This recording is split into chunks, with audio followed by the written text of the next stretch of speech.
Today I decided I wanted some goddess energy in my life, so I decided to work with the Legendary Ladies Oracle deck.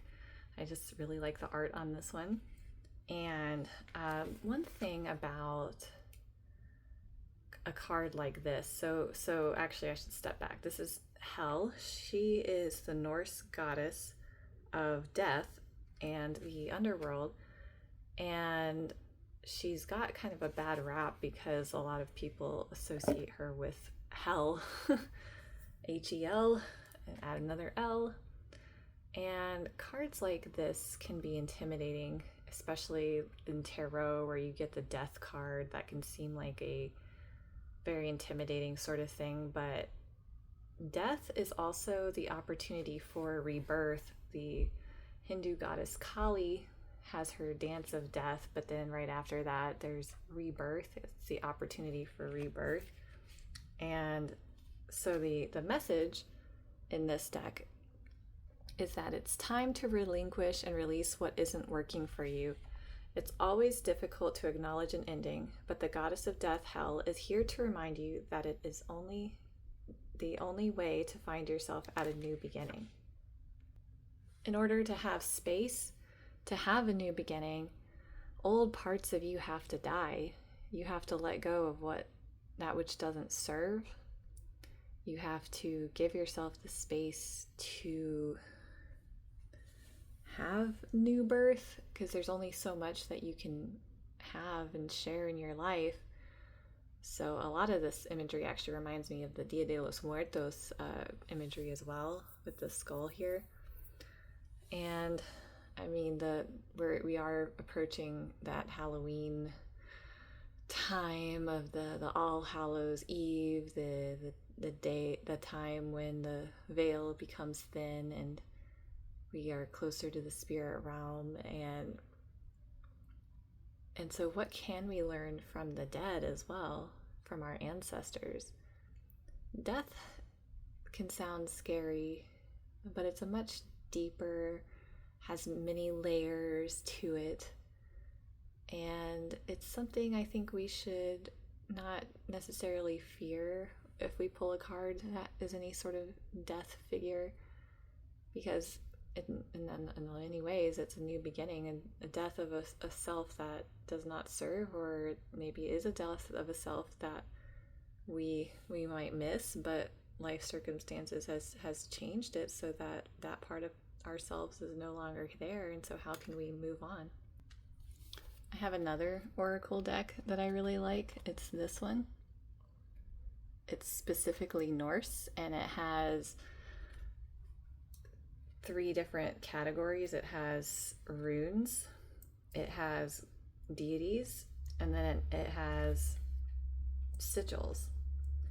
And so Hel is one of the significant deities in Norse mythology. So I'll show you this card. It's very different looking than this one. This is maybe a more Disney-fied version, which is to me prettier.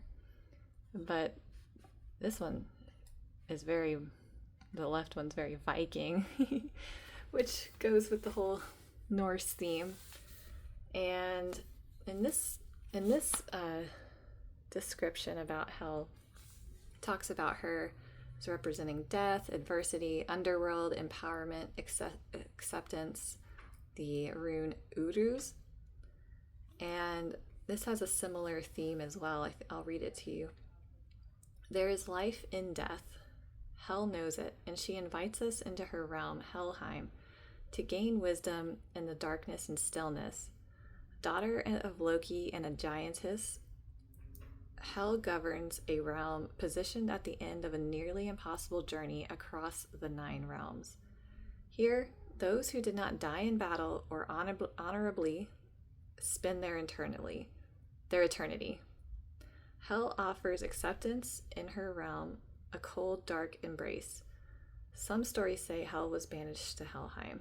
Others say that after being raised in Asgard and feeling dejected and alone, she asked Odin to leave, and he obliged her request and provided her rule over this domain.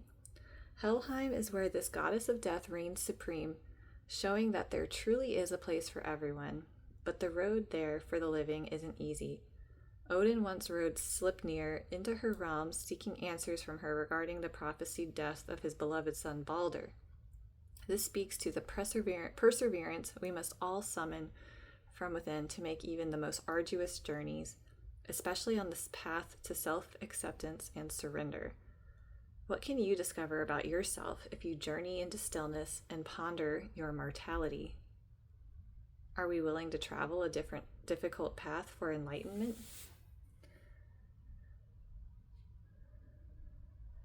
So giving yourself that time for silence and reflection,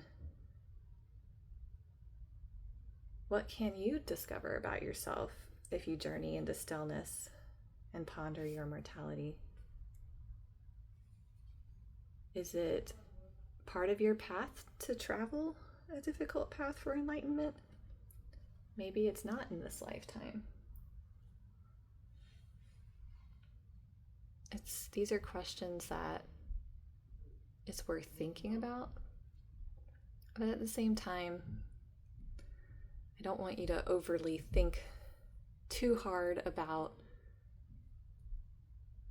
being perfect on some path to enlightenment, because there are many ways to experience life, and not one of them is right or wrong. And what I really want to share with people is that you know inwardly what is right for you. This is an inner knowing that you have.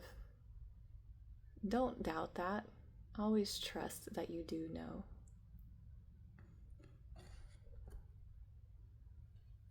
That's what's coming through for me today about hell and death,